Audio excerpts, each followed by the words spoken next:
Good morning, students. Today I will be giving you a presentation on the topic called default constructor.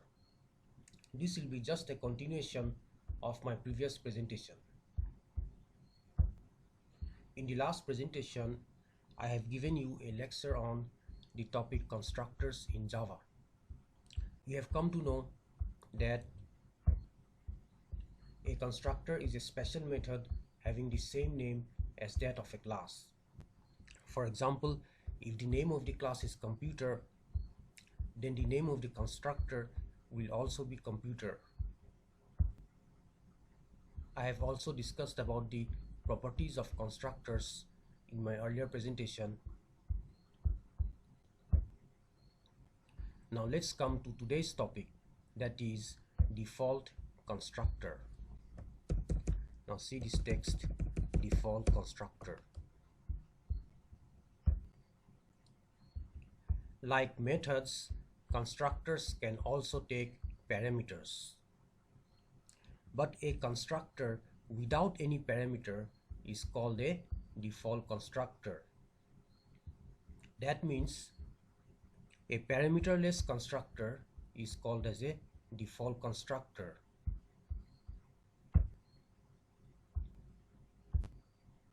Now see, in this following Java program, there are two constructors and one member method. This is the first constructor whose name resembles the name of the class. And this is the second constructor whose name also resembles the name of the class.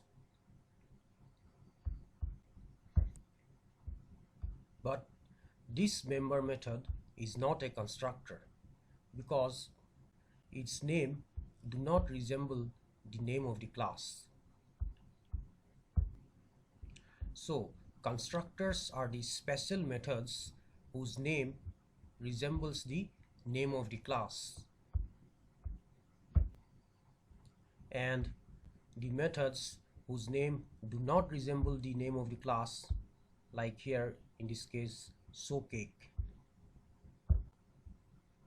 These types of methods are the member method. They are not constructors. Now let's mark these constructors. So I give a comment line on it. For the first constructor, I give the name as constructor 1, and for the second constructor, I give the name as constructor 2. Now out of these two constructors, that is constructor 1 and constructor 2, which is a default constructor? Now see, as per the definition of default constructor, a default constructor is a constructor which do not contain any parameters, or we can say a parameterless constructor is a default constructor. Now parameters are also known by the name arguments. So a constructor which do not have any parameters, or we can also say a constructor which do not have any arguments, are known as the default constructor.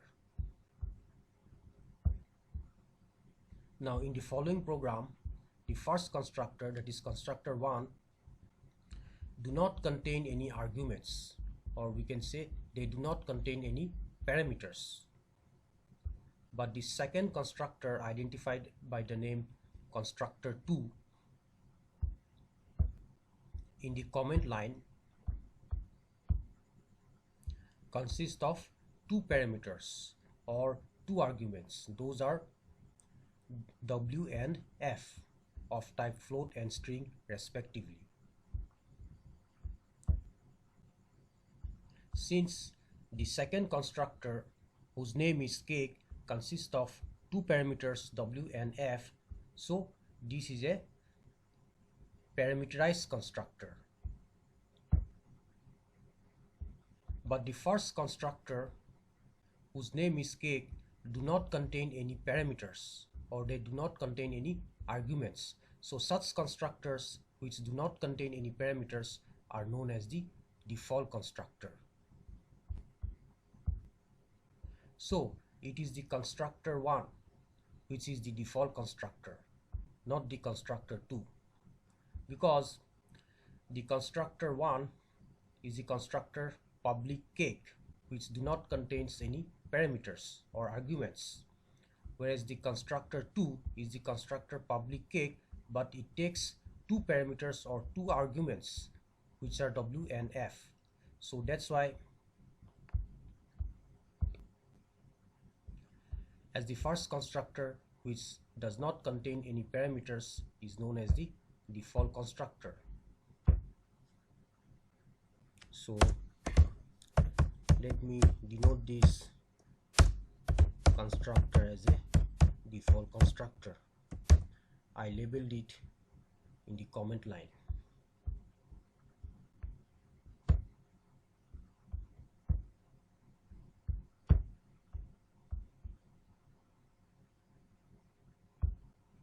So that's all for today.